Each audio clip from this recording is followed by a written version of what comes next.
Hello, my name is Gaida AL-madhoun. My student number is 2202132272. Today, I'm going to deliver a presentation on a concept which serves as an important approach in literary analysis and critical thinking. Here we are going to explore a powerful critical framework called reading with and against the grain. As we will see today, this framework isn't just designed for literature and academic texts, rather, it's a vital, practical tool for deeper engagement with everything we read in our daily life, from professional news reports to social media content. It completely changed how we consume text and interact with the world around us. Every time we open a book, read an article or a text, we make a fundamental choice. Do we simply accept what the author says to face value, or do we interrogate it? Critical reading exists on dynamic spectrum. On this spectrum, we have two fundamental modes of reading. It's very important to know that these are not opposing or destructive forces. Rather, they are complementary lenses that work together to help us see the full picture of any text. First, let's talk about the first mode, reading with the grain. This approach means reading sympathetically with the text. When we read with the grain, we choose to follow the author's logic, accept their arguments at face value, and align our minds with the narrative in order to deeply understand their true intent. Now, why does this matter? Because in critical theory, before you can challenge or critique a text, you must first understand it fully and fairly on its own terms. During this mode, you ask yourself, what is the main argument? What assumptions is the author making? This is entirely about building an honest foundation for a fair critique later on. To make this concept clear, let's look at a concrete historical example, a wartime political speech by Winston Churchill. When we approach Churchill's speech through the lens of reading with a grain, our main goal to identify his explicit political and emotional goals. We look at his rhetoric to see how he inspires national resilience and provides moral clarity during his crests. We evaluate and appreciate how the text successfully works in its own terms to motivate, unite, and persuade the audience, accepting the power of his words as they were intended.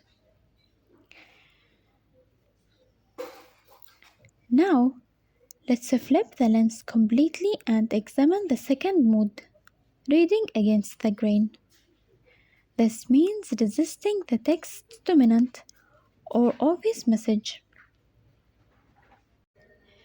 Here we use a critical magnifying glass to look for what is left unsaid, hidden by the writer. We begin to ask deeper questions. Whose voice is missing? Who benefits from this specific narrative? This critical approach is deeply rooted in advanced literary frameworks such as feminist criticism, post-colonial theory, or Marxist criticism. It's a powerful method about exposing the hidden structures and biases embedded within the language itself. Let's take a classic literary example to see this contrast in action. Shakespeare's famous play The Tempest. If we read this play with the grain, we celebrate Prospero's wisdom, his magical power, and his role as the rightful suffering main character. But when we read against the grain, our focus has shifted entirely to Caliban, the disposed native of the island. This critical lens allows us to question the racial and imperial dynamics that the author and the audience might have taken for granted at the time, uncovering the darker theme of the colonization. So, after looking at both methods, the question arises, which is better? The answer is neither. The richest reading happens in what we call the critical balance, exploring the gray area in the middle.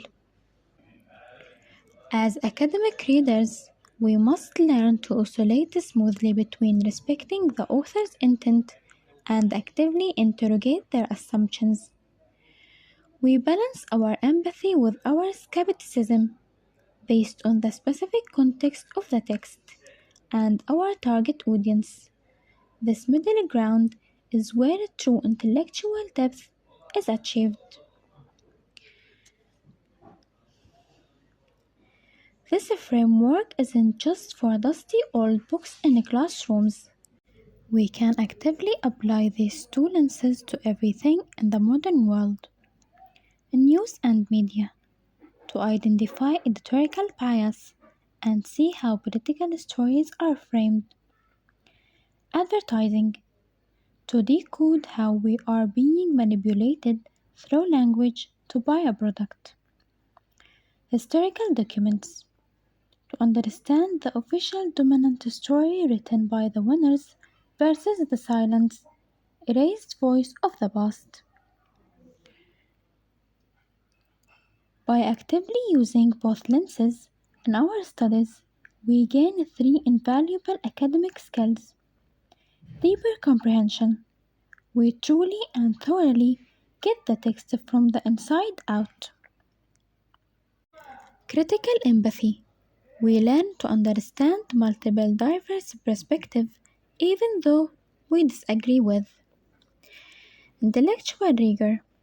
We protect our minds and avoid being either too naive or too cynical. In conclusion, I hope this presentation has effectively showcased my understanding of reading with and against the grain framework. Preparing this work has allowed me to appreciate the complexity of textual analysis that we have been studying in the lectures. My goal was to synthesize these ideas in a way that reflects the academic rigor of this course. Thank you for your time.